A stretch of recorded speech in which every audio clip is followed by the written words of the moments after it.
একজন আর্টিস্ট যদি কনফিডেন্ট হয় যে আমার গানটা ভালো হয়েছে, আমার গানটা চলবেই, তো সেক্ষেত্রে তার আমি বলবো যে অন্তত 1,00,000 টাকা তার বুস্টিংয়ে ব্যয় করা উচিত। কিন্তু সিন্ডিকেট বললে জিনিসটা ওই পর্যায়ে পড়ে যে লবণ ব্যবসার সিন্ডিকেট কিংবা চিনি ব্যবসার সিন্ডিকেট। যে যাই করুক, জিনিসটা একটু বুঝে করলে ভালো হয়। টানা সপ্তমবারের মতো বেস্ট টিস্যু পেপার ব্র্যান্ড হিসেবে স্বীকৃতি পেয়েছে বসুন্ধরা টিস্যু। আমাদের আর্ট ওয়ার্ল্ডে আসলে ওই রকম সিন্ডিকেট আমার চোখে আসলে পড়ে না।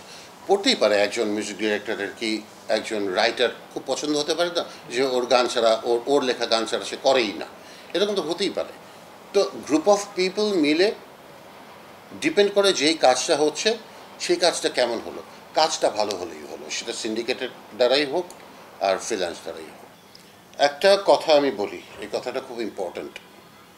একটা কন্টেন্ট ধরে নিলাম সেটা গান, সে গানটা রিলিজ হবে, গানটা রিলিজ হলো, সেই গানটার যদি প্রপার মার্কেটিং না হয়, মার্কেটিং আমি আবার বলছি, মার্কেটিং মানে হচ্ছে বুস্টিং।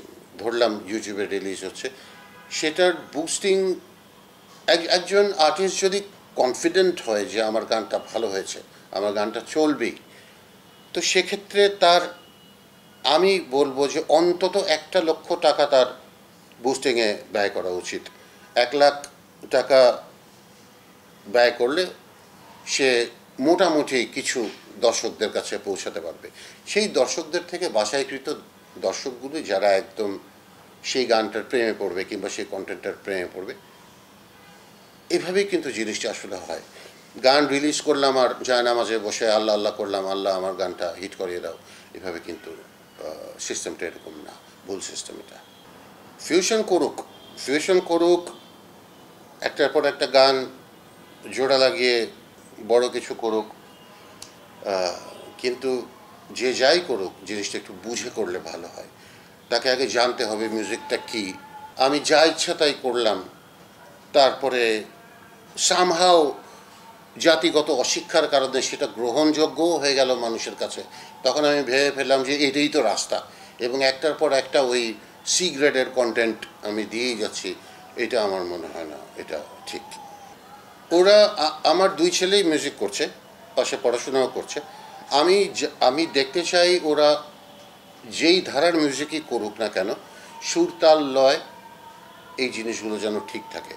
এই জিনিসগুলো ঠিক থাকলেই যে যেই পথেই হাঁটুক না কেন একটা সম্ভাবনার দুয়ার খুলেই যায়। আমি ওদের জন্য দোয়া করি অনেক। প্লেব্যাক তো ভালোই হচ্ছে, প্লেব্যাক খারাপ হচ্ছে না, প্লেব্যাক ভালো হচ্ছে, কিন্তু ওই ঘুরে ফিরে একই কথা। আমরা যখন গান গেয়েছি তখন সিনেমা হলের সংখ্যা ছিল 1200-1300, এখন সেই সিনেমা হল নেমেছে 150-তে। 150, তাও ঈদের সময় 150 হয়, অন্যান্য সময় হয়তো 60-70টা হল হয়। এই 60-70টা হল দিয়ে ফিল্ম ইন্ডাস্ট্রি বাঁচবে কীভাবে? এটা তো একটা স্বাভাবিক প্রশ্ন। গান হচ্ছে ঠিক আছে, আগে 1200 ছবির মধ্যে 4টা করেও যদি গান থাকে, 1200 × 4 কত? 5,000 গান প্রতি বছর রিলিজ হতো।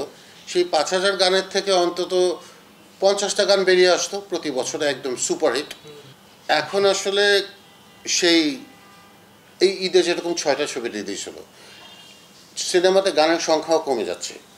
সব মিলিয়ে আমি আসলে জানি না, শুধু নিজেকে আশাবাদী বলতেই ভালো লাগে। হ্যাঁ, আমি আরও দেখা হয়েছে সিনেমা। নিশোরটা দেখলাম, দাগি, সুন্দর ছবি।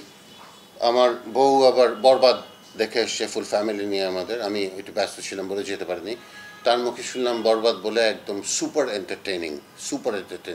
আমার দেখতে হবে বরবাদ। আসলে 6টা ছবিই দেখতে হবে, 6টা ছবি দেখে যদি একটু মনটা শান্তি পায়।